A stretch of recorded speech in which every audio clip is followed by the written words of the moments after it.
All right, let's go ahead and get started.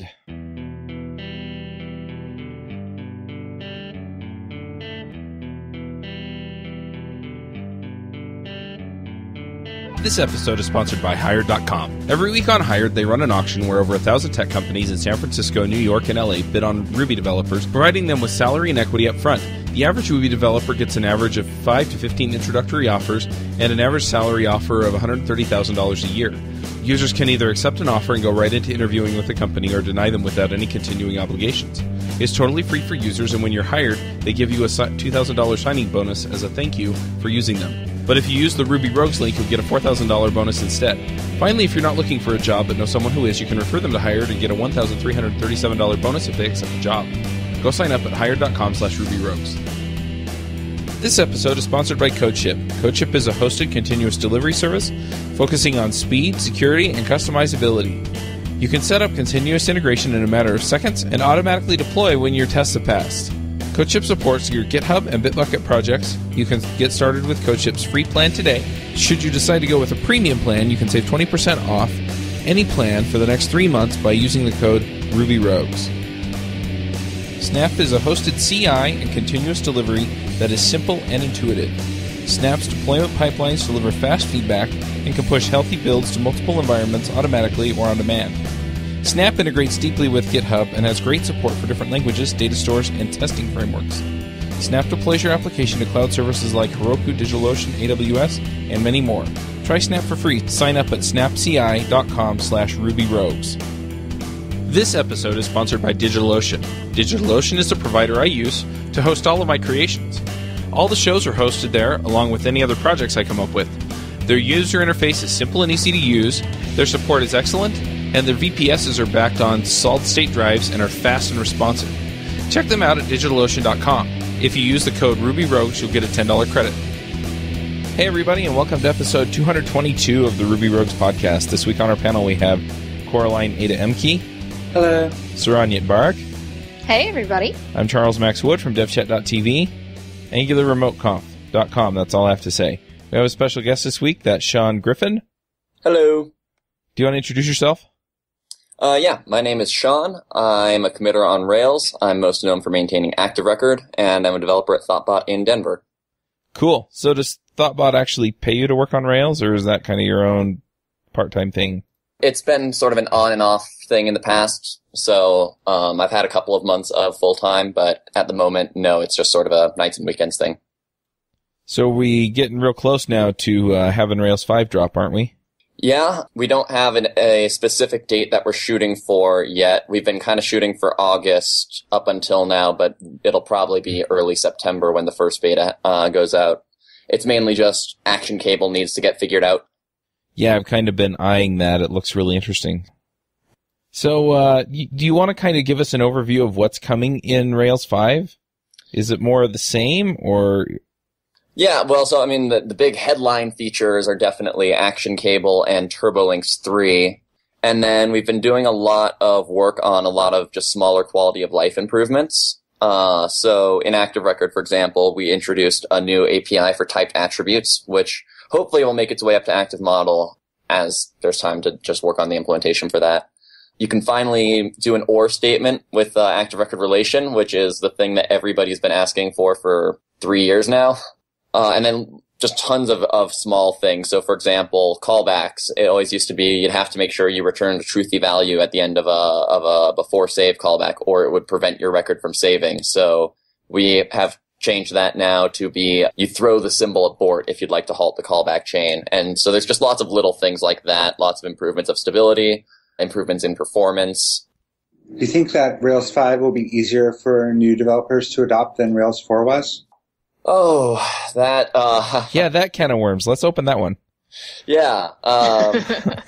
So, are you guys familiar with Turing School?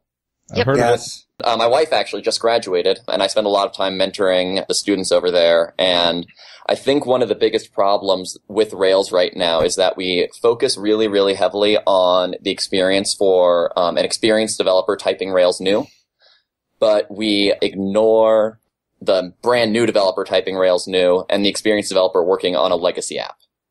And of course, the improving the experience for brand new developers is a lot harder one to tackle, especially without making breaking changes. So I don't necessarily think that it's going to be easier to use in any huge ways, but there are a couple of small things. I've been trying to focus on making newer APIs that we introduce into Active Record more explicit and less magic, and in particular trying to make sure that they can't as easily be confused by newer developers for new syntax in Ruby.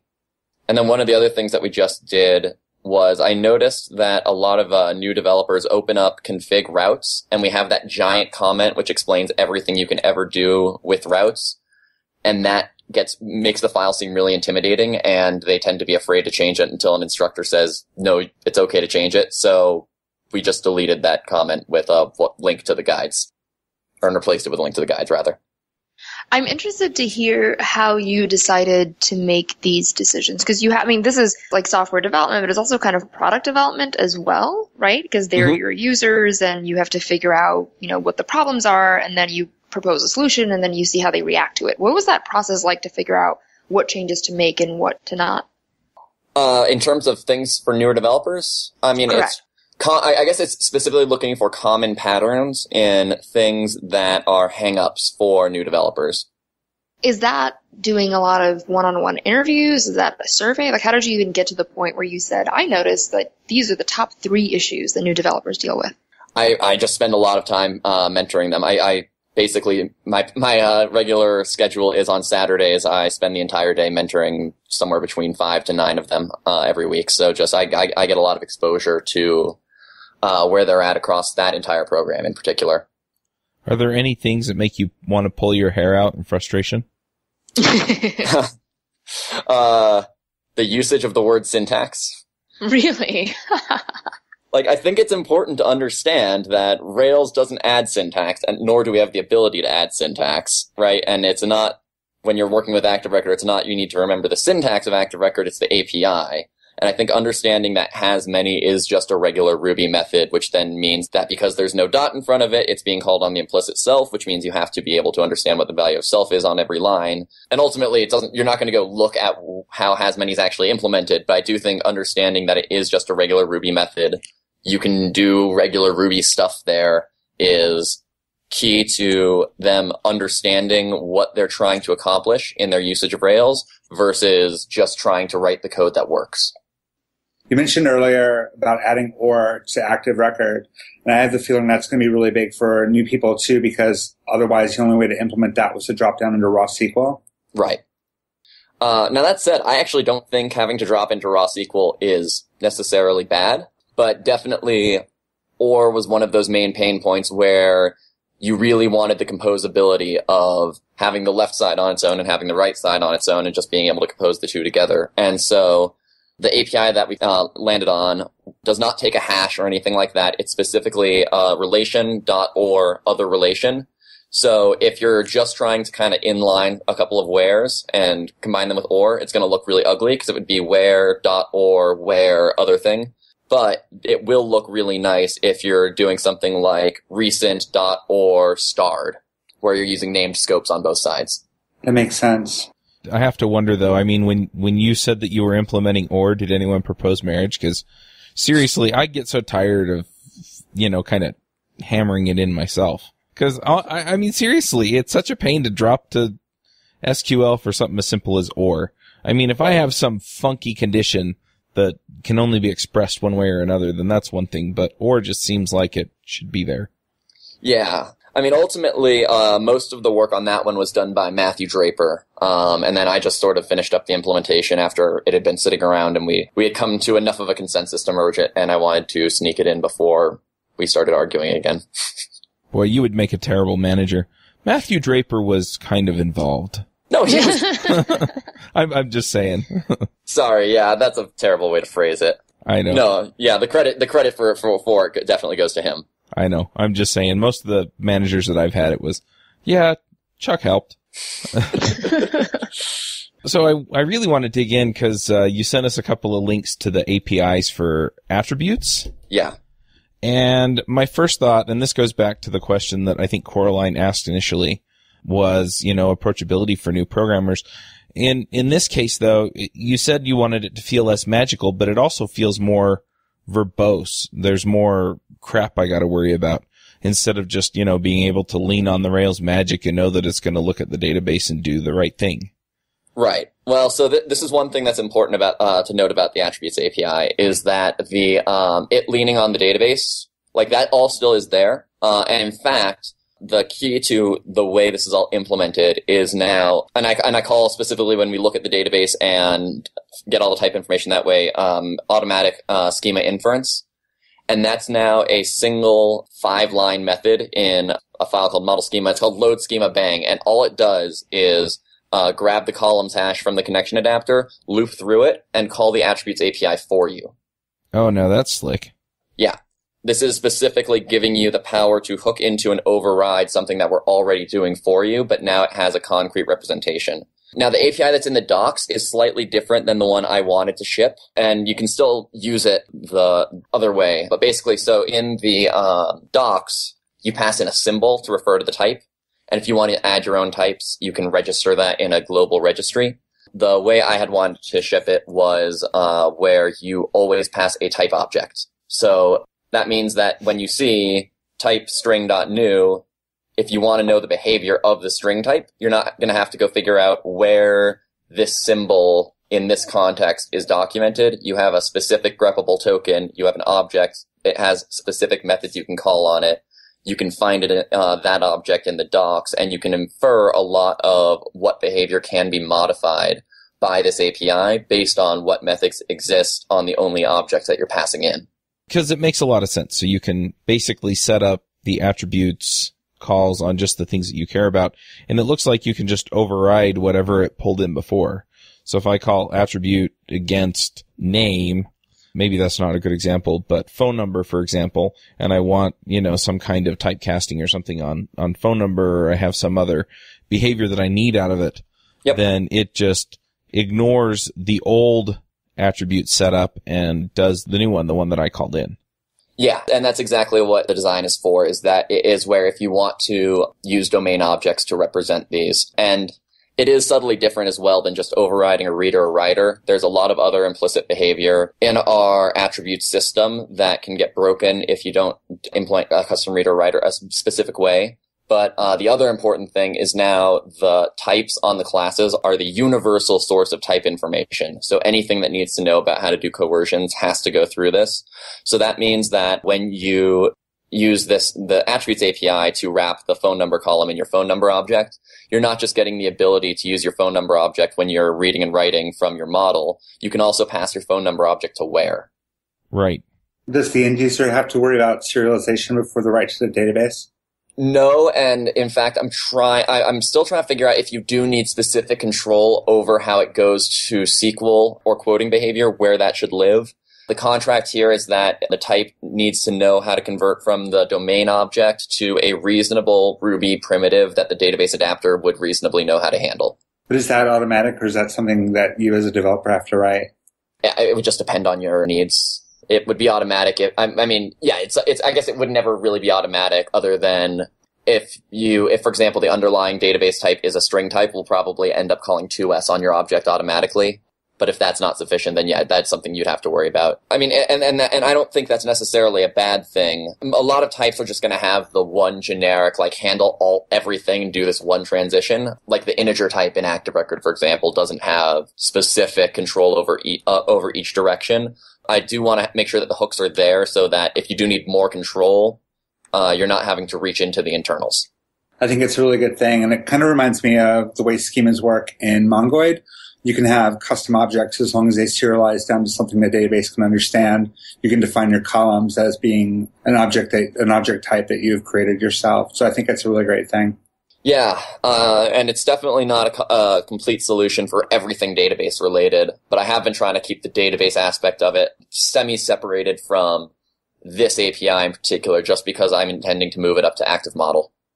Oh, that would be cool. It looks like you can actually create different custom types, and I'm kind of curious, so it has the money type in here, and I got a little bit confused when I was looking at how it worked. So you have the money type serialize, and then you've also got like a money type that's just a value type that does a typecasting? Okay, yeah. So you're looking at the money type example. So you create your class. Right. And type objects have three methods: cast, serialize, and deserialize. Okay.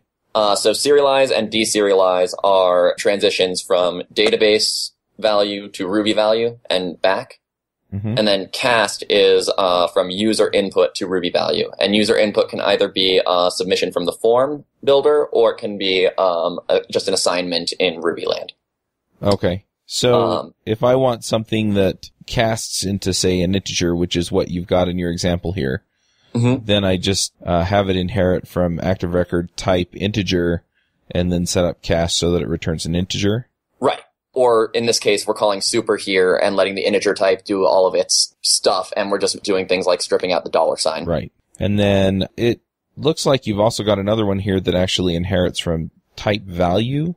So what's the difference between type value and active record type integer? So value is just sort of the superclass of all of the types. You don't have to inherit from it. The API is pretty small. It's just there for convenience, because one of the common patterns I noticed was that for a lot of types just needed to implement cast, and for a lot of the types, the logic for deserialization from the database was exactly the same as the logic for taking input from the form builder.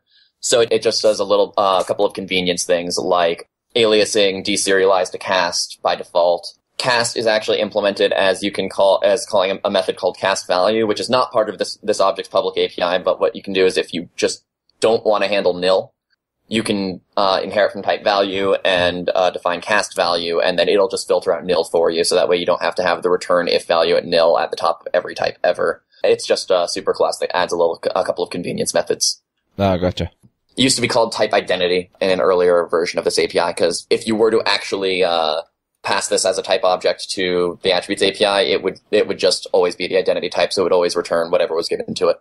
So I guess the other question is when would you use something like this over, say, creating just some convenience method that does the conversion or serialization for you? Pretty much always, because you can actually cause some subtle breakage in terms of dirty checking, working with the form builder. I guess, but really, if you're not concerned about that, which I don't think most people are, you would use this when you want to be able to differentiate between values that came from the database versus values that came from the form builder, or if you'd like to be able to pass your domain object to where. Oh, gotcha. And that's pretty convenient. So this all integrates nicely with all of the other finders and query methods so that you can, I guess it's basically just where, but you can pass in a formatted value and it'll do all the cleanup and serialization, deserialization for you. Right. Well, you can either pass in like user input directly, or the other case being, I try to maintain a contract of if you read a value out of an attribute and then on a record and you pass that to where, you should get that record back. So there should always be reflexivity between those two. So let's use the example here for a minute of phone numbers. Some people just use dashes. Some people, in the U.S. anyway, use parentheses around the area code. Other countries format them different ways. Some people use dots. So I can create something that serializes and deserializes one string into a common format. And then when I do the where lookup, I can pass it with any of those formats and it does the serialization properly there too. Yes. Okay. That's so awesome. Yeah, and it's important to note that, it seems like a semi-simple API on the surface, but it actually required rewriting half of the internals of Active Record. But this is the universal source of type information. Everything else in Active Record that deals with type information goes through this API. So it's not even just, it really is just where at the end of the day, but anywhere in Active Record that type coercion occurs, you can be assured it will be going through the information that you've given us in the attributes API. So it'll never accidentally fall back to the database schema. That sounds like a massive amount of work. How long did it take to implement that? About a year. 6 months of which was full-time. Wow. Wow. Did you do it on your own, or did you work in a team on that? It was mostly on my own. Aaron would periodically have a call with me and we'd go over blockers. And Raphael, of course, was very helpful because I was very new to the code base when I started working on this. But yeah, it's just sort of been a long process. Well, thanks to Aaron and thanks for ThoughtBot for any time they paid for. Yeah, it sounds like an amazing feature. Yeah, and the internals that came out of it are just, like, entire classes of bugs have disappeared in terms of, so there's another internal API that's built on top of this that may be public at some point in the future, but it's called an attribute type decorator. And we actually, it turns out, have several places in Rails today that modify the types. The most common one being the serialize macro. There's also a thing that is turned on by default that I still can't remember off the top of my head exactly what it does, and I don't think most people are aware it exists, but it's called time zone aware attributes. That modifies the behavior of certain types, and then pessimistic locking, for some reason, modifies the behavior of one of the types. But we actually had a bunch of subtle bugs where that information would live on the active record class, but not on the database column object. And if anything ever went and got information from the wrong place, it would miss out on this behavior, and you get weird things like your object that was serialized with YAML actually ends up going into the database as a YAML dumped string of YAML. And so then when it serializes back out, you've got a string of YAML and stuff like that. And so those kinds of bugs just completely went away.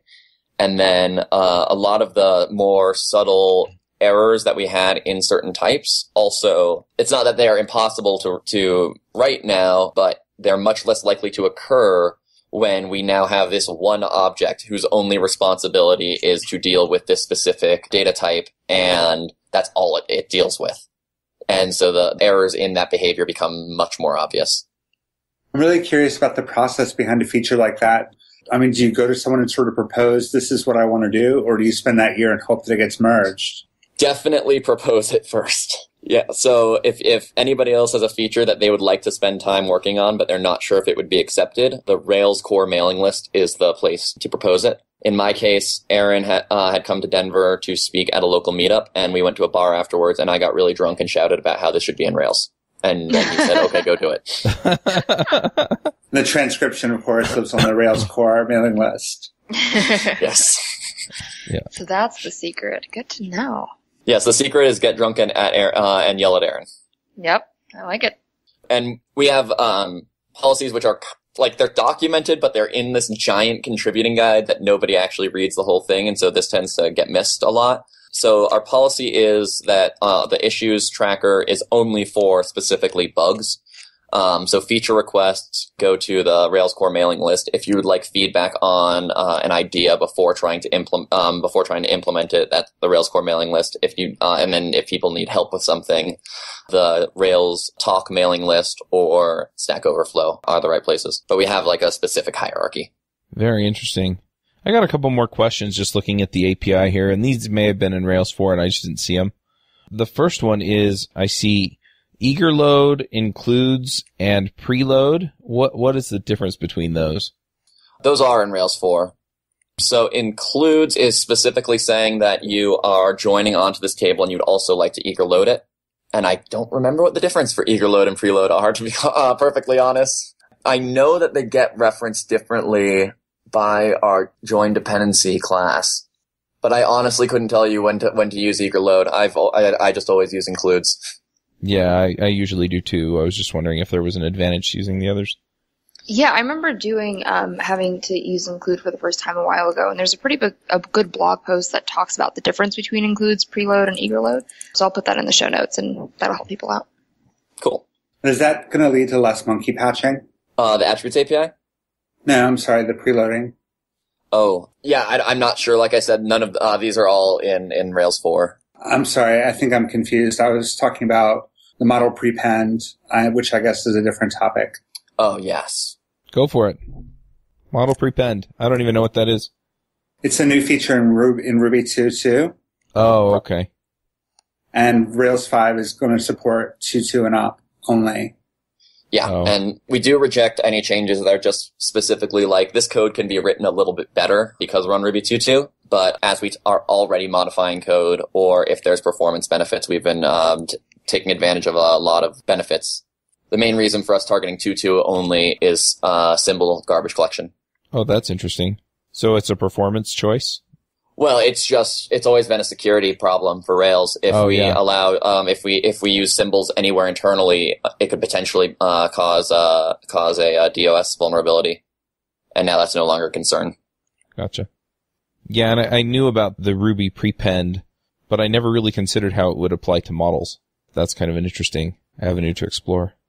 We should put a link to that in the show notes as well, into the a blog post or some documentation. Yeah, I'm trying to think where we're using prepend internally. I think we've refactored some of action support to benefit from it. There were a couple of places where we were having to do exactly what you did before model prepend, where we grabbed unbound instance methods from the thing that we were prepending onto and then used that as super internally, which is hacky and awful and is what makes our code base look so terrifying when people look at it for the first time. So I want to ask another question. This gets more into the internals of Active Record, but I was trying to think about how you would implement something like OR. Do you want to talk about how you deconstruct the APIs and then construct SQL queries from them? Yeah.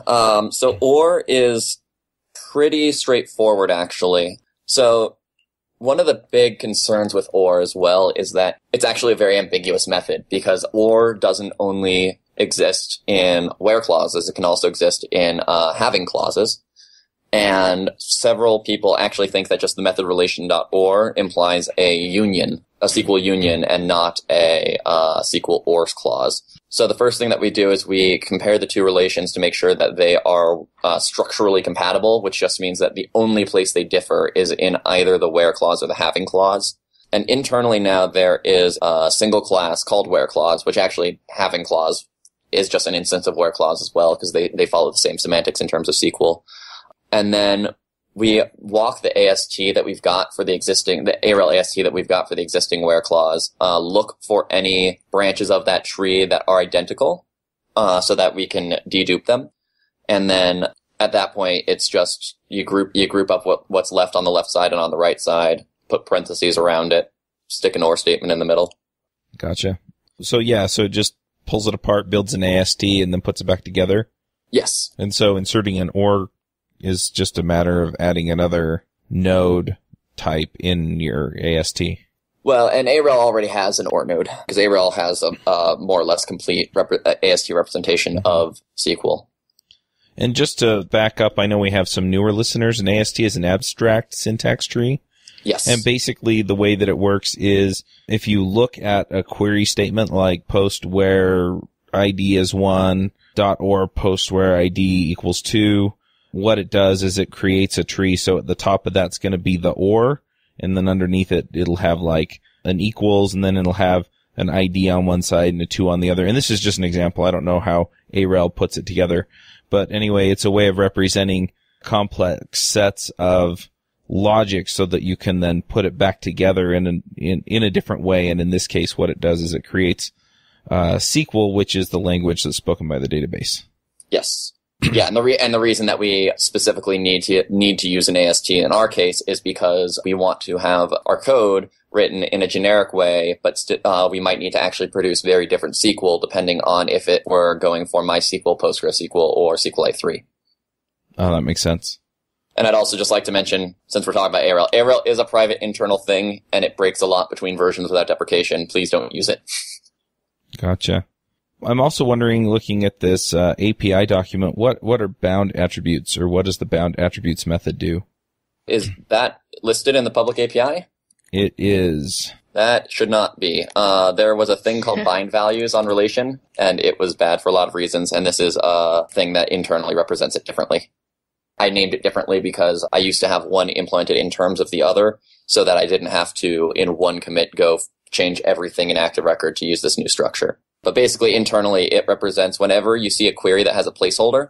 So when you do where ID :1, the actual query that gets run will be where ID equals question mark on MySQL or $1 on PostgreSQL, and then the 1 gets passed in separately, and that's a prepared statement.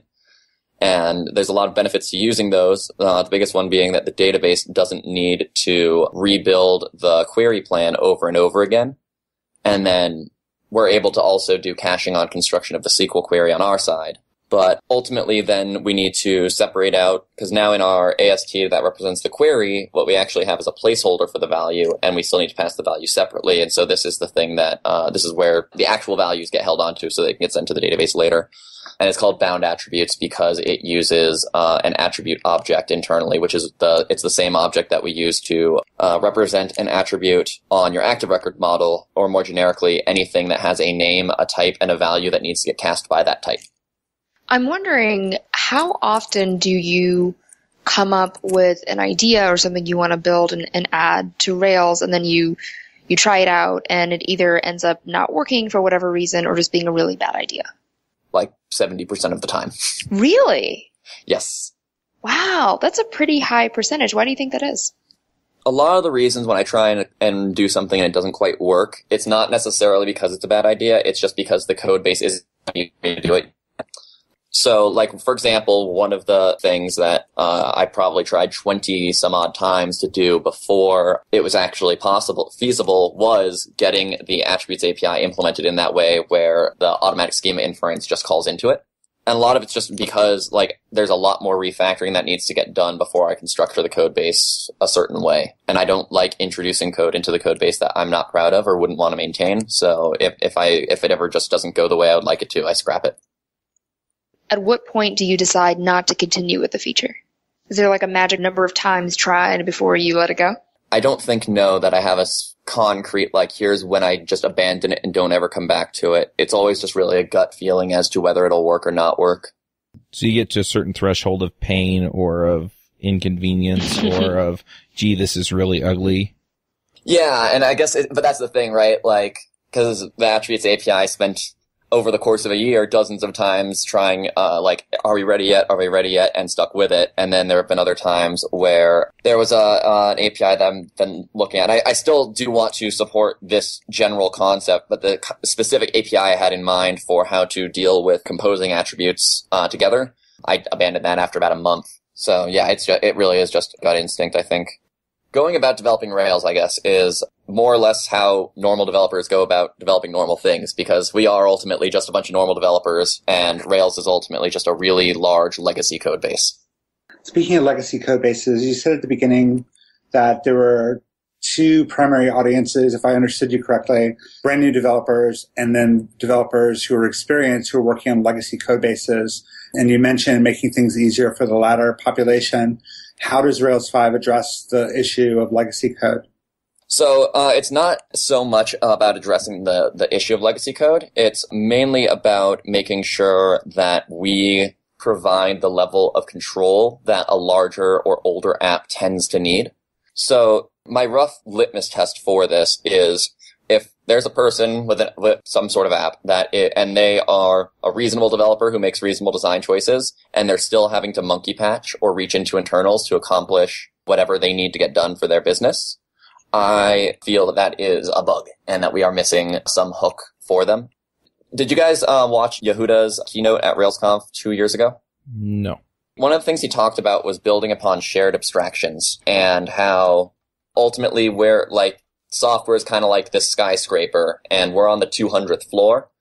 And his talk was about how we all just need to get on the 200th floor and accept that the 200th floor exists. And then Ernie Miller that same year gave a talk about how that's all cool, but like presumably the 195th floor exists for reasons other than just supporting the floors above it, and there might be cool stuff there that you want to visit. And I think a big part of it is just making sure that those lower floors, those lower levels are still there and are pleasant to use and are implemented in such a way that you can modify our behavior in a reasonable way without having to monkey patch or reach into internals. How much time do you spend thinking about the migration path from Rails 4 to Rails 5? Every change. Rails 5, it does have a small handful of breaking changes that did not have a deprecation notice because it is technically a major version, but those should impact almost no users. But we try very hard to make sure that if you are only using public API and you have fixed your deprecation warning since the last year, then the upgrade should be completely painless, and it should just work. Well, and in my experience, when you go from one major version to the next, like from 3 to 4, or 4 to 5, or even like, 3.1 to 3.2 was kind of a big thing. you give us another minor version update that has the rest of the deprecation warnings in there so that you can clean up anything, even these edge cases that aren't going to affect too many people. Right. Yeah, and then that's a lot. The main times that we'll make that kind of change is if it is some case that we really do feel strongly is a change that needs to be made, but we cannot either due to performance reasons or just inability to actually detect if you're doing relying on the old behavior. If for whatever reason we cannot actually give you a deprecation. Yeah. And I can't actually even think of off the top of my head what those cases are. So we've talked a lot about active record. Are there other changes in other areas like, active action controller or action view or active model, or which is tied into active record, but, are any of these other tools that we use? Yeah, active model got a couple of minor quality of life improvements, just things that people tend to want that are, a lot of it was just methods that used to exist on active record have been moved to active model. Action controller and action view, there must have been something user-facing that's changed. Presumably there's definitely been plenty of bug fixes. I can't think of any Deep Munge is going away. That's in 5.1, I think. But that'll be huge. So, okay, we have this issue where in active record, we need to make sure that we don't ever allow nil to accidentally get into a query. And that's because for certain configurations of MySQL, if you do where primary key is null, it will dump the entire database, and people still use it with this configuration, and we can't force them not to. That's frowned upon, right? Yes. I sure hope so. Yes, it is, but we can't have it be insecure for this really common case. And so there was this issue where, because of the way where worked, if you passed an array containing just nil, that would do where thing is null. And you might be in your code, if you are using this version of MySQL, because of course if you pass us nil, explicitly, then we're gonna do what you told us to. But it's more like empty string wouldn't cast a nil and stuff like that. And so a lot of developers who were in that scenario, before they would call find, they would do if params ID, or unless params ID dot nil. But if the params are sent as JSON, where you can send an array containing nil, that would not be null. So or that would not be nil in Ruby, but it would be treated as nil when it got to active record. So a thing called Deep Munge was introduced in some version of Rails 3, where if an array is containing only nil, basically if an array contains only nil, we treat that as nil. And as a side effect of that, we also treat empty arrays as nil. And I believe we also just remove nil from arrays in general, which is fine if you aren't making a JSON API. But if you're making a JSON API, it can lead to some really confusing behaviors. And what we decided to just end up doing was make where a little bit dumber. And so there'll be a deprecation cycle in Rails 5 for this. If you pass an array containing nil to where, then it's going to, in Rails 5.1, generate the query where value in null, which would never return a value. But we're just going to do exactly what you told us to. And if you want to be checked for where it is nil specifically, then you can just pass nil, not an array. Or if you want to pass in an array of values and you want to do or the thing is null, then now with relation or, that's a thing that you can do. But I think for the common case, most developers have never really explicitly tried to use where to be where this value is 1, 2, 3, or null. So that'll be a thing that affects Action Controller. But I don't think there's many huge changes in Rails 5. Yeah, I didn't see too many. It seemed like most of it was what we've talked about in Action Cable, which I think deserves its own show. Yeah, definitely. The other thing to keep in mind too is that the Rails code base is 270,000 lines of code, and 210,000 of those are active record. So the other gems comparatively do just spend less time. Rack 2 is still coming along, and that will definitely be something that affects the controller layer, although I don't think that most apps are going to actually be affected by it, just because adding HTTP2 support, there are very few user-facing pieces of that. Mm-hmm. Other than server push, where the server's able to, when you ask for one file, send, and you're going to ask me for 20 other files, so here they are right now. And that will have an explicit API at some point, but that'll be Rails 5.1. I guess the other question I have related to what we've talked about with Active Record is I remember from Rails 2 to Rails 3, a lot of people were upset because it took a major performance hit. How does performance of Rails 5 compare to Rails 4? It's faster. Okay. Faster than 4.2. Yeah, so we've got long-running benchmarks now. Sam Saffron worked with, I can never remember how to pronounce his name. So worked with a guy who's TGX World on GitHub, and then also with Kier Shatrov to get us the Ruby bench project and to add Rails support to it. So we do have long-running benchmarks now that can tell us on a per commit basis changes in some simple micro benchmarks. And then Discourse focuses very heavily on performance, so they also serve as a macro benchmark for us. So we have much better visibility into performance. I know that Aaron has worked on performance quite a bit. The one time I paired with him on Rails code, it was specifically to improve benchmarks. Yeah, there's really only three things that you can work on in Rails, right? You add a new feature, you refactor to make the code more maintainable, or you try and improve the performance. So we see a good bit of all three of those. And yeah, I think just at this point, we're all on the same page that any performance regressions between versions is a bug. That's interesting. Nice. And of course, there's minor exceptions, like if the performance got worse in some case because it got better in some more common case of doing the same thing, but yeah, but that's overall, in my opinion, a performance gain across the different Rails apps out there. Yeah. It's just one of those things, though, that also makes gauging this difficult, especially since one specific benchmark might look abysmally bad. So I really have been thinking lately about the podcasts, and I want to make them more actionable. I think we've learned a lot of things about Rails, and it's interesting to kind of dig into a lot of this stuff. But if people want to go try this, if they want to go see what we're talking about, they can go look at the documentation. But if they really want to go try it, do they just go and in Bundler add the Git repo for Rails to their Bundler and then just go for it? Yep, that's exactly what you can do. Secret little thing is that the attributes API is actually in Rails 4.2. It's just not public because there were implementation details I was not happy with. Although your mileage may vary and the actual API looks a little bit different in 4.2, but you can actually try it out on 4.2, but your mileage may vary and it's internal. So, if it breaks your app, sorry, but that's not a bug. And then, the biggest thing that most users can do is please, when we do put out the beta, try the beta. Just bump your gem version, run your test suite, see if something breaks. Or if you notice that migrating is painful for you, and it's for a reason other than you were using internals, you might have some use case that we didn't consider, and we can still fix that during the beta period. But once Rails 5 ships, if we didn't consider your use case, now considering it might be a breaking change, and sorry. So please try the beta. Yeah, so try the beta means plug it in, run your tests. Do not deploy it. Right. Stand up your app, see if that works. Maybe run it in staging. Like, we're at the point where the master should be pretty stable. If you have CI, maybe put running against Rails master as an allowed failure in your CI matrix.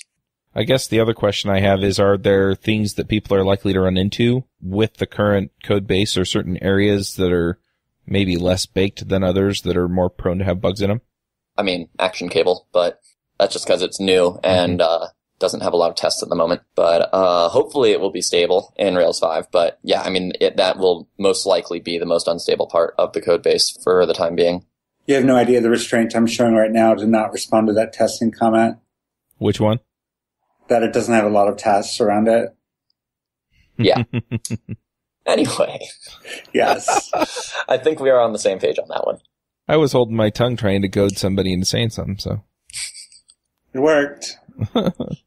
Yeah, we'll see. The majority of the Rails team, of course, has not. We were not able to see it or work on it before you guys were able to see it. So this is all new to us, and we're just trying to get our heads around the code base that we're going to be maintaining. So it's being lifted directly out of Basecamp, from what I understand. Yes, it was. It was very much a Basecamp production, but it will have tests by the time Rails 5 ships.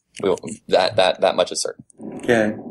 Are all of the Rails guides and everything else up to date for Edge Rails? Edge Rails is, for those unfamiliar with the term, is whatever's in master on the Rails repo. Yes and no. Yes, in that if there was a specific breaking change, the guides should be up to date. But no, they're not exhaustive, and they might be missing information about new features or better ways to do things. As an aside, if you're listening and you're interested in getting involved in Rails, that's a really, really good way to get started, is if you see something in the guides or the documentation that is missing, confusing, could be worded better, could be improved. We always love to get more people helping with that. There's a separate section in the contributor guide to how to contribute to documentation, which I really appreciate. Yeah, and if you don't want to open pull requests, you can just open a pull request. You can also just ask for commit access to doc Rails, which is a mirror of Rails, but we give anybody who asks commit access to it. The one restriction there is that you are not allowed to change code. Although these days, I think most people just open a pull request because it's easier. Yeah, it makes sense. All right, then, before we get to the picks, I just want to acknowledge our silver sponsors. This episode is sponsored by Code School. Code School is an online learning destination for existing and aspiring developers that teaches through entertaining content. They provide immersive video lessons with in-browser challenges, which means that each course has a unique theme and storyline and feels much more like a game. Whether you've been programming for a long time or have only just begun, Code School has something for everyone. You can master Ruby on Rails or JavaScript, as well as Git, HTML, CSS, and iOS. And more than 1 million people around the world use Code School to improve their development skills by learning or doing. You can find more information at codeschool.com/rubyrogues. Saran, do you have some picks for us? Yes, I do. I have a couple. One is an article that I think came out a few days ago called Design Sprints, What Are They For? And it's just really well written. It's super concise. It goes through, first of all, this idea, a difference between design sprint and a discovery process. And it goes through like what to do on each day and how to break it down. And I've seen lots of design sprint explanations. Thoughtbot has a really good one as well. But this one was just really, really short, concise, and to the point. And I really liked it. So this Saturday, I keynoted Lone Star RubyConf, and it was awesome. I got to meet Avdi in real life for the first time. I went to report that his voice and his hair are just as flawless as they are online. So that was exciting. And he gave a talk called The Soul of Software that I'm so excited for everyone to hear when it comes out. The whole conference was recorded, and it's going to be on Confreak soon. So just keep an eye out for The Soul of Software. It's an absolutely beautiful, really, really deep, thoughtful talk. And I just wanted to share that with everyone. And my last one is, so Code Newbie, we finally gave in and set up a Patreon account. So if you're interested in supporting our work and the podcast and the Twitter chat and all the things that we do, you can go to patreon.com/CodeNewbie and support what we do. So those are my picks. All right, Coraline, do you have some picks for us? I have a couple of picks today. The first is something called Macaru. It's a website tool that lets you generate realistic test data in CSV, JSON, or SQL. You can basically set it up with whatever fields you want to generate. And your options include cities and colors, credit card numbers, Boolean values, domain names, Chinese family names, colors, latitude and longitude. The list is super long. One of the fields called naughty string even generates data that's often problematic when you bring it into your code, like multi-byte characters. And you can even create formulas or regexes to compute a field value based on data from other fields. So it's pretty useful when you need to create a lot of test data and run that against your code and fixtures or what have you. The second pick is the art of Jim Kazanjian, and I'm probably massacring his last name. What he does is he uses images from the Library of Congress photo archives and assembles what look like photographs of sinister buildings. A piece is typically made from over 50 distinct photographs from the last century. He's inspired by works of classic horror like those from author H.P. Lovecraft. I found his art to be a great source of desktop images. That's how I appreciate a lot of art. One of my favorites is a great Victorian house on wheels that reminds me of Howl's Moving Castle. So check out his art. It's really amazing, really beautiful, and really surreal. Very cool. I'm going to go ahead and do occasionally I do picks that aren't actual things you can go buy or look at. In this case, I've been working on Angular Remote Comp for a while, and one pick that I have is mastermind groups. And I know I've talked about them on the show before, but I was talking to my mastermind group about kind of what I wanted to get out of the conference and who I wanted to be there and who I wanted to attend and things like that. And they called me out and basically told me to make a plan. And so I made the plan, and then they said, well, now you've got a lot of things in your plan, so go put them in your calendar so you don't get overwhelmed. And so I'm just going to, pick basically making a plan, planning out the implementation, and then executing. It's been really kind of less stressful to just know, okay, I'm going to do this at this time and this at this time. I'm going to reach out to these people, for this and try and get this to happen. in these ways. And anyway, it's been a really, really positive experience for me. So those are my picks. I'll probably pick some of the tools that I'm using next time. But for now, if there's some major or big outcome that you want to get, then sit down and kind of plan it out and figure it out. And yeah, sure, not everything's going to go to plan, but at least that way you know what the next right thing to do is. Sean, do you have some picks for us? Yeah, I'm just going to have one pick. I'm going to pick the Rust programming language, which I'm going to guess has probably been picked before, but I've been working on a lot of C++ code, doing some augmented reality stuff, and I ported it to Rust in my free time, and it fixed a bug in the C++ code because the Rust version with that bug wouldn't compile. And it's a really cool language that, as there's a lot of Rubyists checking it out right now. There's even a book, Rust for Rubyists, that Steve Klabnik wrote, and yeah, people should check it out. Yep, and I'm pretty sure we did an episode on Rust, so I'll find that and put a link to that in the show notes as well. If people want to follow anything else that you're doing or see what's going on with Rails Core, what are the best ways to do that, Sean? Well, I also have a podcast called The Bike Shed that we do every week now, so you can find me on that. It's bikeshed.fm. I'm also going to be giving a talk on the Attributes API at RubyConf Portugal and at Windy City Rails next month. I also gave a shorter version of that same talk at RailsConf this year, which is on Confreaks. All right, very cool. Well, thank you for coming, Sean. It was fun to talk and fun to kind of explore what's coming up in Rails 5. Yeah, thanks for having me on. It was great to talk to you guys. Hosting and bandwidth provided by the Blue Box Group. Check them out at bluebox.net. Bandwidth for this segment is provided by CacheFly, the world's fastest CDN. Deliver your content fast with CacheFly. Visit CacheFly.com to learn more. Would you like to join a conversation with the rogues and their guests?